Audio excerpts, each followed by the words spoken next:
नमस्कार, स्वागत है आपका राज्य शिक्षा शोध एवं प्रशिक्षण परिषद पटना बिहार में। आज हम कक्षा 12 की हिंदी की पाठ्यपुस्तक दिगंत के तृतीय अध्याय संपूर्ण क्रांति को पढ़ रहे हैं। हमने इस पूरे भाषण के अंश को पढ़ा है जो ऐतिहासिक मैदान गांधी मैदान में जयप्रकाश नारायण जी ने दिया था। उसी का एक संक्षिप्त अंश यहाँ पाठ के रूप में हमारे सामने प्रस्तुत था। यह वर्तमान सरकार के विरोध में एक बहुत बड़ा जुलूस, अभियान, आंदोलन जो आप कहें वह चलाया गया था जयप्रकाश नारायण जी के नेतृत्व में। इस भाषण में जब हम पढ़ रहे थे तो आपने महसूस किया होगा कि वह अपनी पूरी यात्रा बताते हैं, अपनी पूरी यात्रा से हमें रूबरू करवाते हैं कि कैसे उन्होंने अपने जीवन में उतार चढ़ाव देखे और कैसे सरकार में रहते हुए भी जिन लोगों के साथ काम किया उन लोगों की आलोचना करते हुए और वर्तमान सरकार की आलोचना करते हैं। ये अपने आप में एक बहुत बड़ी बात है कि हम जिन लोगों के साथ रहते हैं, जिन लोगों के साथ काम करते हैं, उनकी आलोचना करने की क्षमता अपने आप में विकसित हो और एक क्रांतिदर्शी नेता की भूमिका में हमारे सामने यह प्रस्तुत होते हैं। तो आइए एक बार हम देखते हैं कि हमने पूरे पाठ में क्या क्या पढ़ा है, किन किन बिंदुओं को हमने छुआ है, उसकी एक झलक हम देखते हैं। उसके पश्चात हम पाठ के अभ्यास की ओर बढ़ेंगे। अपने भाषण की शुरुआत में आपने देखा होगा कि रेणु जी एक काव्य पाठ से प्रारंभ करते हैं और काव्य पाठ के पश्चात जयप्रकाश नारायण जी मंच पर आते हैं। मंच पर आते के साथ वह सबसे पहले जिस व्यक्ति की चर्चा करते हैं वह राष्ट्रकवि रामधारी सिंह दिनकर हैं। उनको याद करते हुए वह कहते हैं कि काश कितना अच्छा समय होता अगर दिनकर जी यहाँ होते, क्योंकि दिनकर जी हम सभी जानते हैं कि आधुनिक काल के वीर रस के कवि थे और जो परिस्थिति उस वक्त उस स्थिति बनी हुई थी, उस परिस्थिति में सबसे बेहतरीन काव्य की रचना यदि कोई कर सकता था तो वो दिनकर जी थे। तो उनकी कमी को वो महसूस करते हैं और यह चर्चा करते हैं। भाषण में हमने पढ़ा है कि यदि दिनकर जी इस परिस्थिति में होते तो कैसी वीर रस की कविताएं लिखते सरकार के खिलाफ।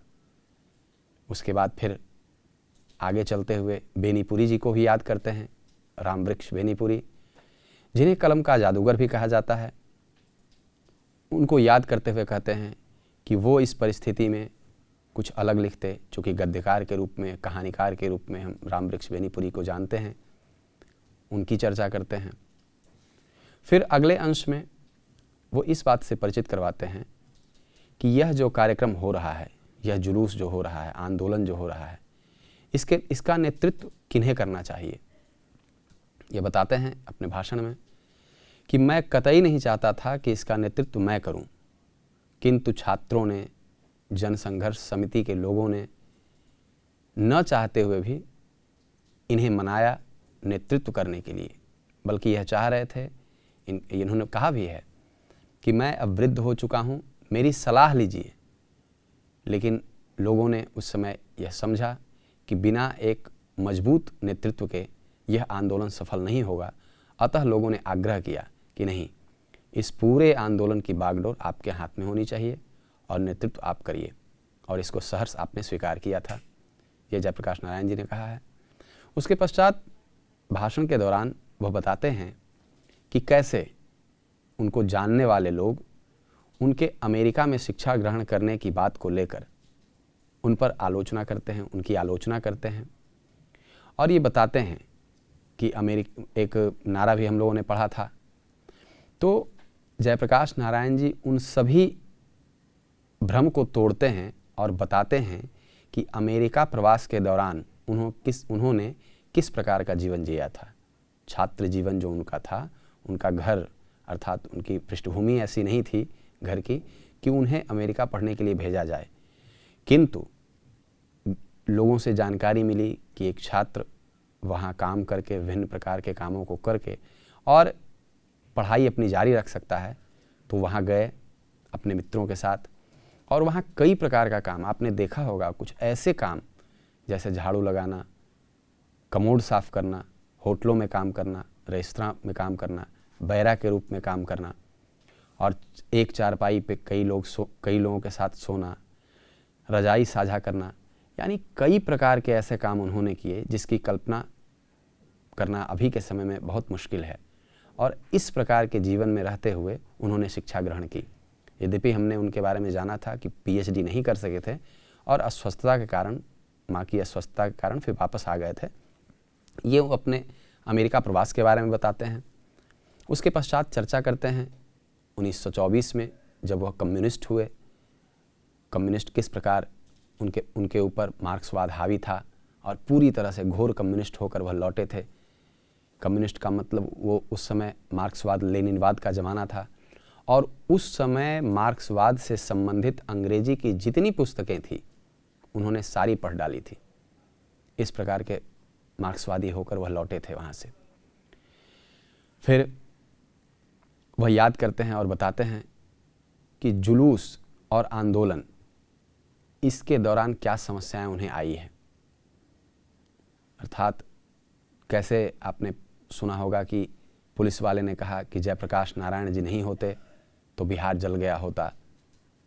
फिर यह भी ये बताते हैं कि इंदिरा गांधी के नज़दीकी लोग इन्हें समझाते हैं, ये नाराज़ भी हो जाते हैं भाषण के दौरान कि मुझे लोकतंत्र का पाठ पढ़ाते हैं।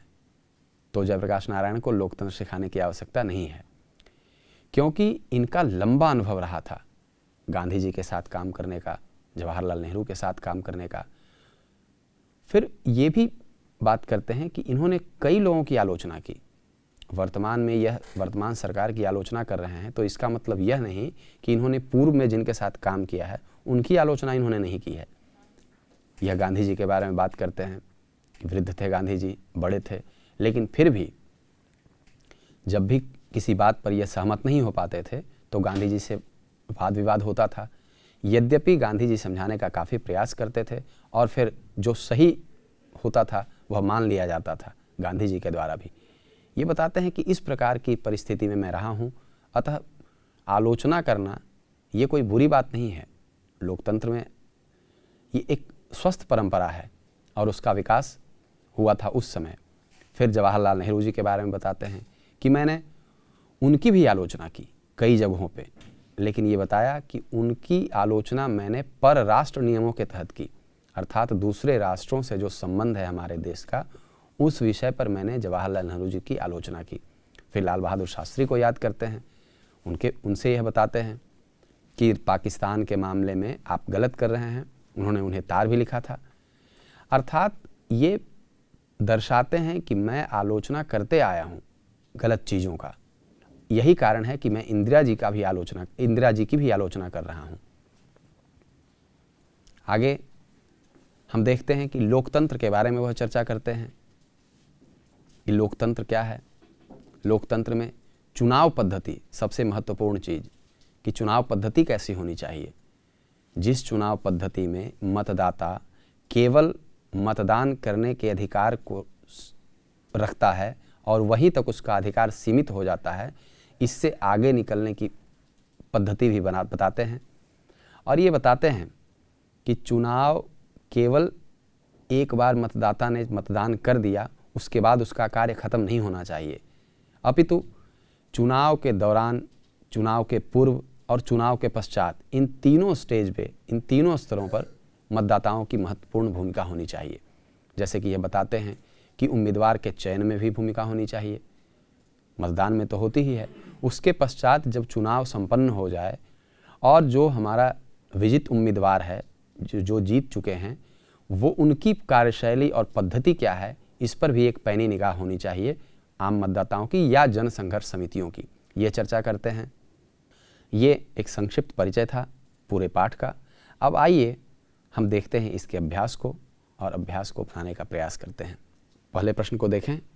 आंदोलन के नेतृत्व के संबंध में जयप्रकाश नारायण के क्या विचार थे? आंदोलन का नेतृत्व वे किस शर्त पर स्वीकार करते हैं?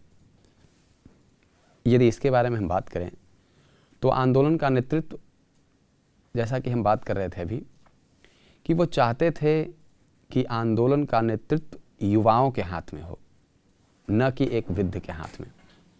जो युवा पीढ़ी है, जो नौजवान पीढ़ी हैं, छात्र संघर्ष समिति के जो लोग हैं, युवा हैं, छात्र हैं, उनके हाथ में नेतृत्व हो, क्योंकि उनके पास एनर्जी है, ऐसा इनको लगता था, जोश है, तो उस जोश के साथ वो काम करेंगे।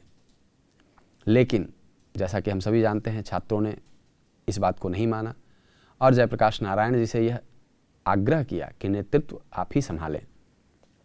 लेकिन उन्होंने नेतृत्व संभाला, किंतु कुछ शर्तें उन्होंने रखी कि ये नहीं हो सकता है कि मैं नेतृत्व करूं लेकिन पीछे से मुझे कोई डिक्टेट करे। कार्य मैं करूं लेकिन मस्तिष्क किसी और का हो, बातें मैं किसी और की मानूं, ये नहीं हो सकता है। मैं अगर चलूंगा तो मेरे कुछ सिद्धांत हैं, नियम हैं, उसका पालन करते हुए मैं नेतृत्व संभालूंगा और आप लोगों को मानना होगा। इस बात के लिए राजी करते हुए यह नेतृत्व संभालते हैं। आइए अगला प्रश्न देखते हैं। जयप्रकाश नारायण के छात्र जीवन और अमेरिका प्रवास का परिचय दें। इस अवधि की कौन सी बातें आपको प्रभावित करती हैं? अभी जस्ट हमने चर्चा की कि जयप्रकाश नारायण जी की जो अमेरिका यात्रा रही या अमेरिका प्रवास रहा, उनका शैक्षिक जीवन जो रहा, वह बड़ा कष्टमय रहा। ऐसा नहीं कि वो घर से बहुत सक्षम थे और वहाँ गए और उन्होंने काफ़ी अच्छे से पढ़ाई की, नहीं, उन्होंने काफ़ी कष्टमय जीवन व्यतीत किया, कई प्रकार का काम किया उन्होंने। और इसमें सबसे ज़्यादा प्रभावित करने वाली जो बात है वो यह है, मेरे समझ से आप खुद भी सोच सकते हैं, कि छात्र यदि हमारे पास कोई, हमने एक कार्य लिया है कि मुझे पढ़ना है, मुझे ये डिग्री तय करनी है, हासिल करनी है, तो उसके लिए रोड़े तो बहुत आएंगे, लेकिन कैसे हम उन परिस्थितियों से पार करते हुए उसको हम अचीव करते हैं या उसको हम प्राप्त करते हैं।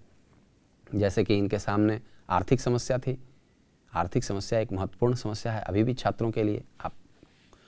तो उस आर्थिक समस्या का उन्होंने कैसे निदान किया? उसका निदान उन्होंने इस प्रकार किया कि कई प्रकार का काम किया, होटलों में, कई जगहों पे। तो ये हमने देखा, ये हमें सीखने की बात है। ये आप भी इससे बहुत शिक्षा ले सकते हैं कि कैसे उन्होंने अपना छात्र जीवन व्यतीत किया। अगला प्रश्न, जयप्रकाश नारायण कम्युनिस्ट पार्टी में क्यों नहीं शामिल हुए? इस पाठ में हमने पढ़ा था कि जिस वक्त वो अमेरिका में थे, वहाँ उन्होंने मार्क्सवाद से संबंधित जितनी पुस्तकें थी वह पढ़ ली थी और खुद यह कहते हैं कि मैं घोर कम्युनिस्ट था, मार्क्सवादी था।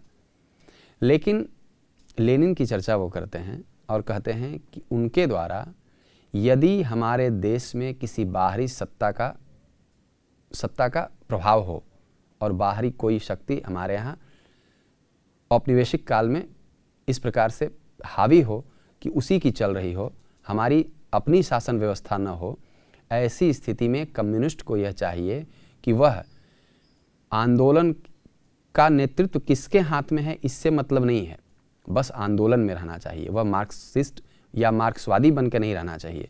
वहाँ पे यदि बुर्जुआ वर्ग के हाथ में, या जिसको हम कहते हैं बुर्जुआ वर्ग, यानी कि जो प्रबुद्ध लोग हैं, पैसे वाले लोग हैं, शक्तिशाली लोग हैं, उनके हाथ में यदि आंदोलन का बागडोर हो, फिर भी एक मार्क्सवादी की यह जिम्मेवारी बनती है कि अपने देश के लिए यदि आंदोलन हो रहा हो तो वह उस आंदोलन में अवश्य शामिल हो।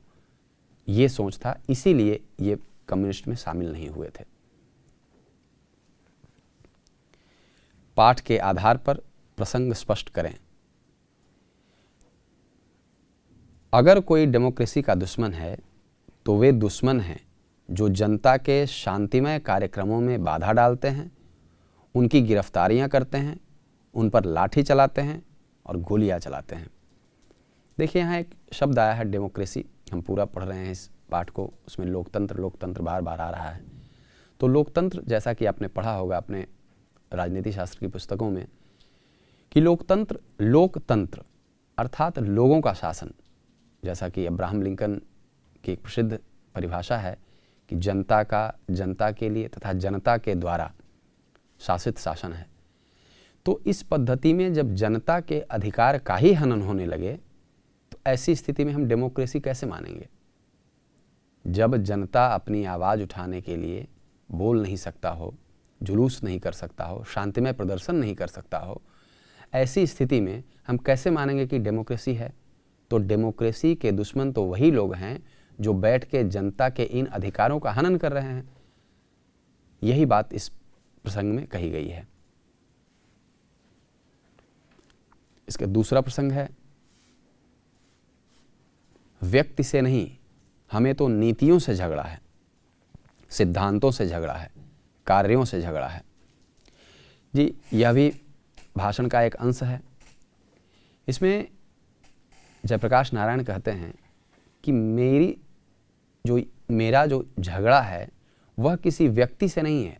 ऐसा नहीं है कि मेरा झगड़ा इंदिरा गांधी जी से है, बल्कि मेरा जो संघर्ष है, मेरा झगड़ा जो है वह सिद्धांतों से है, नीतियों से है। जो सिद्धांत वर्तमान सरकार चला रही है, जिसके आधार पर वह शासन करना चाहती है, उन सिद्धांतों से झगड़ा है। जहाँ एक नारा लगाया जाता है गरीबी हटाओ, वहाँ गरीब और गरीब होते जा रहे हैं, ऐसा ये चर्चा भी करते हैं। तो ऐसी स्थिति में उन सिद्धांतों से मुझे नाराज़गी है। अगला प्रश्न है, बापू और नेहरू की किस विशेषता का उल्लेख जेपी ने अपने भाषण में किया है?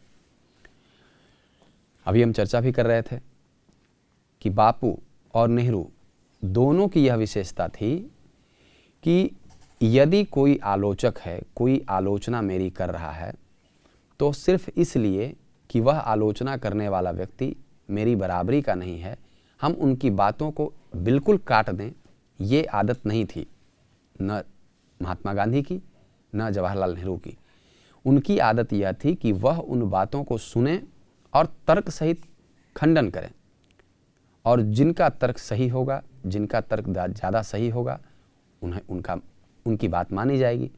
तो ऐसी स्थिति में ये बताते हैं कि दोनों से बातचीत हुई है, दोनों को कि मैंने आलोचना की है, कई बातों पर मैंने सहमति भी व्यक्त की है और असहमति भी व्यक्त की है। ऐसी स्थिति में ये दोनों इसलिए महान थे क्योंकि ये तर्क वितर्क करते थे, न कि केवल हमारी आलोचना कर रहा है इसलिए उसकी बात को नहीं मानना है, ऐसी स्थिति नहीं थी। अगला प्रश्न है, संघर्ष समितियों से जयप्रकाश नारायण की क्या अपेक्षाएं हैं? देखिए, ये लास्ट में यानी अंतिम स्थिति में हम देखते हैं कि अपेक्षाएं करते हैं कि संघर्ष समितियां केवल चुनाव के संबंधित कार्य ही न करें, अपितु समाज में जो दिक्कतें हैं उनको भी देखें। और जैसा कि हम अभी जिक्र कर रहे थे कि चुनाव से पूर्व, चुनाव के दौरान और चुनाव के पश्चात भी उन सभी व्यवस्थाओं पर नज़र रखनी चाहिए जनसंघर्ष समितियों की। ये चर्चा की थी इन्होंने, या समाज में जो असमानताएं हैं उन पर भी नज़र होनी चाहिए। यानी कि ये नहीं कि हम केवल चुनाव में शामिल हुए, यदि हमने चुनाव जीत लिया उसके बाद हमारी जिम्मेवारी या भूमिका समाप्त हो जाती है, ऐसा नहीं है। इनकी इच्छा यह है कि उसके पश्चात आम जनता को सारी सुविधाएं मिली हैं अथवा नहीं, इन चीज़ों को भी देखना जनसंघर्ष समितियों का ही काम है। जयप्रकाश नारायण के इस भाषण से आप अपना सबसे प्रिय अंश चुनें और बताएं कि वह सबसे अधिक प्रभावी क्यों लगा। यह मैं आप पर छोड़ता हूं इस प्रश्न को, और मैं चाहता हूं कि आप इस पूरे भाषण को पढ़ें अपने पाठ में से, और उसमें से जो आपको, जो कि हो सकता है मुझे कुछ प्रिय लगे, आप अपनी मनस्थिति के अनुसार आपको कुछ प्रिय लगे, जो आपको प्रिय लग रहा है उस भाग को आप चुनें और अपनी पाठ्यपुस्तक में और अपनी उत्तर पुस्तिका में आप उसे लिखें। अगला प्रश्न है, चुनाव सुधार के बारे में जयप्रकाश जी के प्रमुख सुझाव क्या हैं? उन सुझावों से आप कितना सहमत हैं? देखिए, चुनाव सुझाव में जैसा कि इन्होंने भाषण में कहा है कि चुनाव, बार बार मैं जिक्र कर रहा हूं कि चुनाव पद्धति केवल चुनाव जिस दिन होता है उस दिन पर ज़्यादा ध्यान हमें नहीं देना है। चुनाव के पूर्व उम्मीदवार के चयन से लेकर चुनाव जीतने के दौरान और उसके पश्चात जो उनके द्वारा किए जा रहे कार्य हैं उन पर भी पैनी नज़र होनी चाहिए आम जनता की या जनसंघर्ष समिति, जैसा कि उन्होंने बताया था। ये पूरा एक हिरार्की होना चाहिए, ये इनकी बातचीत में लगता है और मुझे लगता है कि ये एक बहुत ही उत्तम सुझाव है जयप्रकाश नारायण जी का। दिनकर जी का निधन कहाँ और किन परिस्थितियों में हुआ था?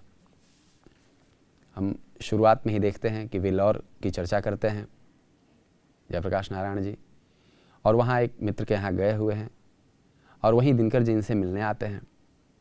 लेकिन मिलने के पश्चात वहाँ मद्रास में उनके सीने में दर्द उठता है और वह दर्द इतना ज़्यादा होता है कि अस्पताल जाते जाते सारी व्यवस्था होने के बावजूद, जैसा कि इन्होंने कहा है कि हृदय दोबारा चालू नहीं हो पाया, अर्थात वहीं दिनकर जी की मृत्यु हो जाती है। अब आइए पाठ में आए भाषा की बात करते हैं। इसमें 2 प्रश्न हैं, उसकी चर्चा हम करते हैं। पहला प्रश्न है, नीचे लिखे वाक्यों से सर्वनाम चुनें और बताएं कि वह सर्वनाम के किस भेद के अंतर्गत है।